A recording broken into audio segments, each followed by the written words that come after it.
MT410 tail cutting മെഷീൻ്റെ armature മാറ്റുന്നതിനെക്കുറിച്ചാണ് ഇന്നത്തെ video.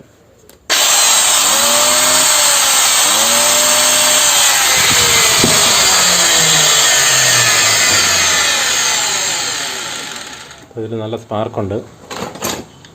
Armature പോയിട്ടാണ് ഈ സ്പാർക്ക് വരുന്നത്.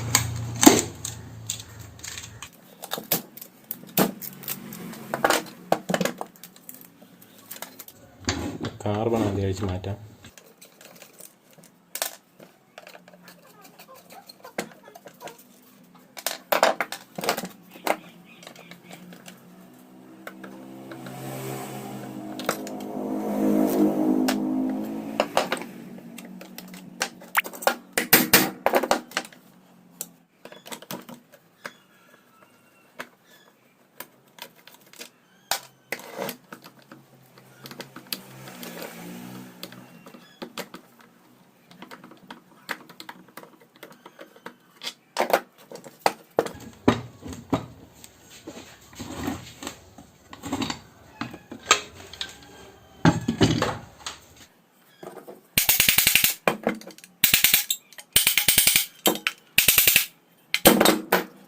ഈ ഭാഗത്തെ കമ്മ്യൂട്ടേറ്റർ നല്ലോണം സ്പാർക്ക് അടിച്ച് കത്തിയിരിക്കുകയാണ്.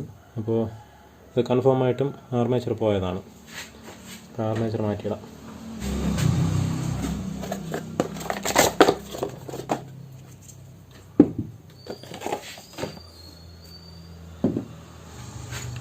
ഇതിൽ ഈ നട്ട് അഴിക്കുമ്പോൾ തന്നെ ഈ ഗിയർ ഇളകി വരും.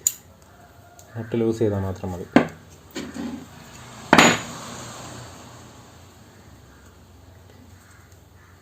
ഈ നട്ടിൻ്റെ പിടുത്തത്തിലാണ് ഈ ഗിയർ ഇതിൽ ടൈറ്റായിട്ടിരിക്കുന്നത്.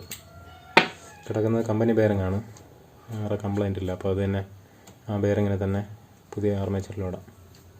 പഴയ ബെയറിങ് തന്നെ പുതിയ ആർമേച്ചറിലും പ്രസ് ചെയ്ത് വെച്ചിട്ടുണ്ട്. ഇനി ഗിയർ ഇട്ട് ടൈറ്റ് ചെയ്യാം.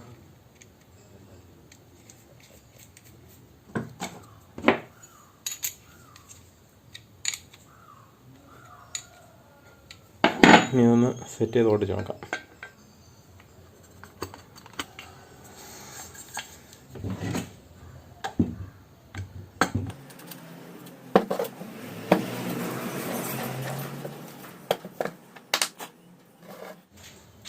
ഈ സ്ക്രൂ സെറ്റ് ചെയ്യുമ്പോൾ അല്പം ഗ്രീസ് ഇട്ട് സെറ്റ് ചെയ്യുകയാണെങ്കിൽ പിന്നീട് ഇളക്കിയെടുക്കാനായിട്ട് എളുപ്പമായിരിക്കും. കാര്യം ടെയിൽ കട്ടിങ്ങിന് ഉപയോഗിക്കുമ്പോൾ വെള്ളം നനവുണ്ടാവും. അപ്പോൾ അങ്ങനെ വരുമ്പോൾ ഈ സ്ക്രൂ തുരുമ്പിക്കാനുള്ള സാധ്യതയുണ്ട്. അപ്പോൾ അല്പം ഗ്രീസ് ഇടുകയാണെന്നുണ്ടെങ്കിൽ സ്ക്രൂ പെട്ടെന്ന് തുരുമ്പിച്ച് പോകില്ല.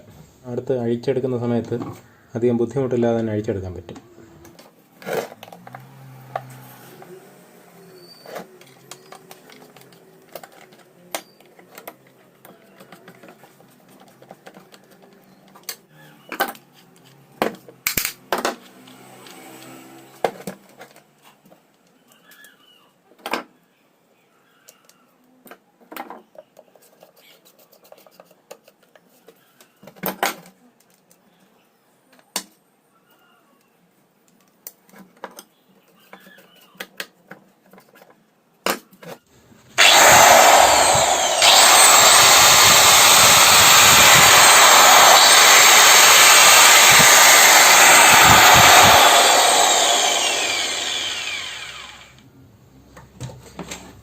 കൃത്യമായിട്ട് തന്നെ വർക്ക് ചെയ്യുന്നുണ്ട്. വേറെ സ്പാർക്കൊന്നും തന്നെ ഇല്ല.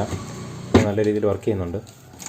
നിങ്ങൾക്ക് ഈ വീഡിയോ ഉപകാരപ്പെട്ടെങ്കിൽ ലൈക്ക് ചെയ്യുക. ഇതുപോലെ പവർ ടൂൾസിൻ്റെ സർവീസുമായി ബന്ധപ്പെട്ട പുതിയ വീഡിയോകൾക്കായിട്ട് ഈ ചാനൽ സബ്സ്ക്രൈബ് ചെയ്യുക.